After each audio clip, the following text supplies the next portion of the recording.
अस्सलाम वालेकुम नाज़रीन जी तव्हांखे ख़ैबर खां अब्दुल शौक़ जी ख़बर ॾींदा हलूं। ख़ैबर लॻ ॻोठ दरिया खां डायरी ऐं भर पासे जी ज़मीन मां सैलाबी पाणी निकिरण करे हितां जूं 100 एकड़ ज़मीनूं गैराबाद बणिजी वियूं आहिनि। हिते बोर्ड जेका आई उन खां पोइ फसल ज़ात कोन थी, जेको बि आहे त सभु सिम थी वियो आहे।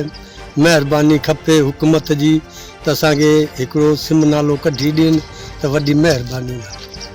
2010 वारी बोर्ड खां पोइ असांजे सैलाब थियो ऐं उन खां पोइ जेको बि ज़मीनूं थियूं उन खां पोइ जो ई ख़राबु थियूं आहिनि। उन खां पहिरियां ठीकु ठाक फसल ॾींदियूं, ठीकु ठाक हुते फसल थिया, हर ॻाल्हि अचे, पर उन खां 2010 खां पोइ सो ज़मीन जो बेड़ो ॿुॾी वियो हलियो। हिते असांजो गवर्नमेंट खां इहो असांजो मुतालबो त असांखे जेको सिम नालो कढे ॾिनो वञे त जीअं त असांजो थोरो घणो ज़मीनुनि जे लाइ कुझु न कुझु थी पवे। उन खां अलावा स्कॉर्पिया ट्यूबवेल हुया उहे बंदि पिया आहिनि। घटि में घटि असांजे हिते 2 खां 3 ट्यूबवेल आहिनि स्कॉर्प वारनि जा, पर 2-3 ख़राबु पिया आहिनि। वधि में वधि हिकिड़ो अधु को हले थो त उन खे बि असां पंहिंजी मदद पाण हलायूं था। केॾीमहिल उहो बि ख़राबु पियो, केॾीमहिल छा, केॾीमहिल ट्रांसफार्मर जो मसइलो आहे, केॾीमहिल छा आहे, त उहे बि ईअं पिया आहिनि। जिन हिते आहिनि थोरो घणो नौकिरियुनि वारा जेके हिन ते नौकिरी ते रखियल आहिनि उहे घर वेठा आहिनि, का ख़बर कोन्हे हुन ते आहे केरु रखियल हिन ते, उहे घर वेठा वेठा पघारूं खणनि। बसि इहो बेड़ो ॿुॾो पियो आहे हिते।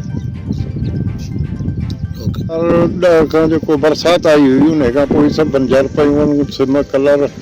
हाणे हिन में त तव्हां हींअर वञी अॻिते ॾिसी आया हूंदव या ॾिसंदव त रुॻो पाणी बीठा आहिनि, गैराबाद थियूं पियूं आहिनि। ऐं जेकॾहिं हाणे हींअर सिम थोरो घटि बि त रुॻो लाणा बीठा आहिनि ऐं इहो आबादी थिए कान थी। बाक़ी हाल जो इहो पूरो थियो पियो आहे। हिते वरी ट्यूबवेल जेके आहिनि उन्हनि जा बि नेखामत आहिनि कोन। भई हिकिड़ो वाह में या कंहिं शइ में छॾिजे, उन्हनि खे आम चालू रखिजे, ईअं त आहे कोन। बिजली वारनि जी तव्हांखे हाल जी ख़बर आहे त हफ़्ते में मुर्गियूं अचे कॾहिं 2 कलाक। सो बि ट्यूबवेलनि जो त ज़मीनुनि में ई उन्हनि जो नेकाम आहे। हाणे हींअर पाणी बीठो आहे, ट्यूबवेल हलाइनि केॾा वञनि, उन करे उहे फ़िलहालु बंदि पिया आहिनि। जे चालू को थिए बि थो त उनजो नेकाम कोन्हे को, पोइ वरी कंहिंखे खोट टोट में को कमु ॾिए थो।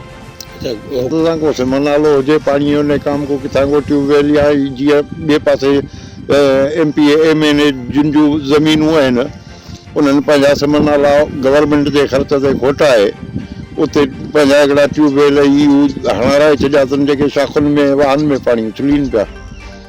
हिते बि जेकॾहिं को अहिड़ो सिस्टम हुजे त काफ़ी सही थी वेंदो। हाणे तव्हां ॾिसो हेॾा रुॻो जंग लवा ऐं लाणा इहे सभु इहे बीठा आहिनि। ख़ैबर लॻ ॻोठ दरिया खां डायरी ऐं उन जे आसपास वारनि इलाइक़नि में सैलाबी पाणी निकिरण करे हितां जूं 1000 एकड़ ज़मीनूं गैराबाद बणिजी वियूं आहिनि, जंहिं करे हितां जा केतिरा ई आबादगार कंगाल बणिजी चुका आहिनि। उन मौक़े ते हितां जे ज़मींदार वॾेरे अली मोहम्मद डायरी ऐं अली असगर डायरी, गुलाम मुस्तफ़ा डायरी, एजाज़ अहमद डायरी, वॾेरो यार मोहम्मद डायरी ऐं ॿियनि सहाफ़ियुनि अॻियां एहतिजाज कंदे चयो आहे त 2010 जी बोर्ड खां पोइ हितां जूं आबाद थियल ॿनियूं गैराबाद थी चुकियूं आहिनि। हितां जे भर पासे में 3 सरकारी ट्यूबवेल आहिनि, पर हिकिड़ो बि हलण लाइक़ु न आहे। असां हितां जे चूंडियल नुमाइंदनि खे अपील था करियूं त ख़ुदारा हितां सिम नालो ठाराए हितां जी ॿनियुनि मां बीठल सिम जो पाणी कढराए असांजूं ज़मीनूं आबाद लाइक़ु बणाए असांखे माली नुक़सान खां बचाए वञे।